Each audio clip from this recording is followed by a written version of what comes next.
When you think of positive psychology, what comes to mind? Probably things like happiness, optimism, and well-being.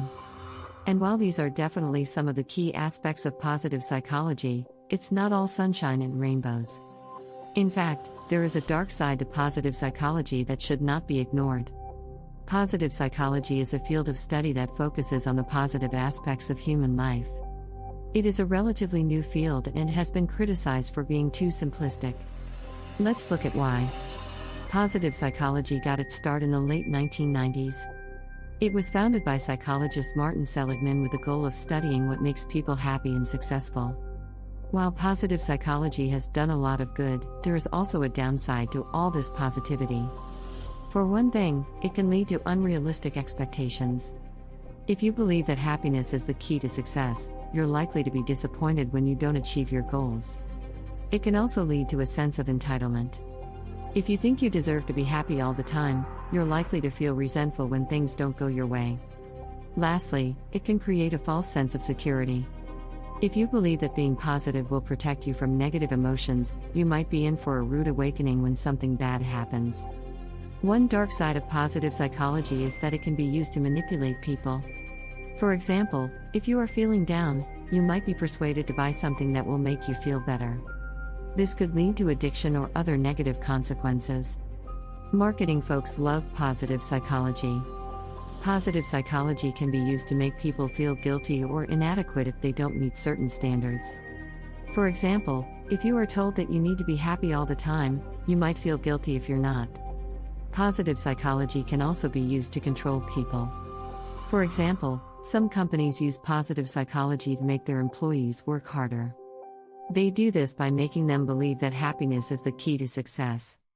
This can lead to burnout and other negative consequences. Positivity can sometimes lead to a denial of reality or an avoidance of difficult truths. The reality of life is that it can be difficult. We must face the truth and work to improve it. Positive thinking is a good thing, but there are times when it can be harmful. I think the most common example of this is when someone is suffering from depression, and they are trying to think positively about their situation. It's important to remember that depression isn't something you just get over. Positive psychology can be used to create a perfect life that doesn't actually exist. It's important to be realistic about life and to accept the fact that we all have flaws. No one is perfect and no one has a perfect life. It is also important for people to understand the limitations of positive psychology and not fall into the trap of believing that they can have everything they want.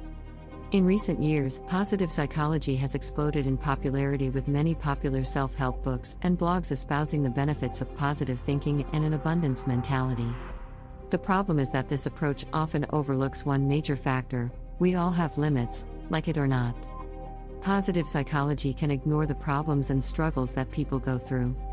This criticism comes from the idea that positive psychology does not take into account the negative aspects of life, such as death, illness, poverty, or discrimination. Positive psychologists argue that it is important to focus on what makes people happy because it can help them cope with these negative aspects in their lives. Another criticism is that positive psychology does not have enough experimental research to support its claims. The therapeutic culture. The therapeutic culture is an argument that people are becoming more and more reliant on happiness-enhancing drugs.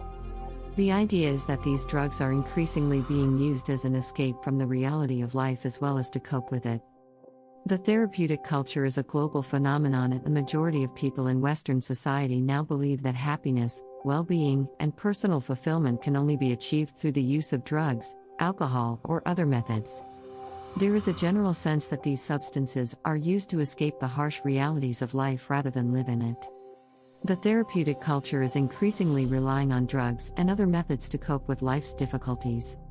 While positive psychology is definitely worth studying and applying, it's important to be aware of its limitations.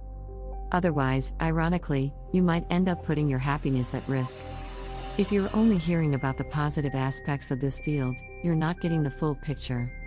So be sure to do your own research and think critically about what you're being told. Only then can you truly benefit from the power of positive psychology.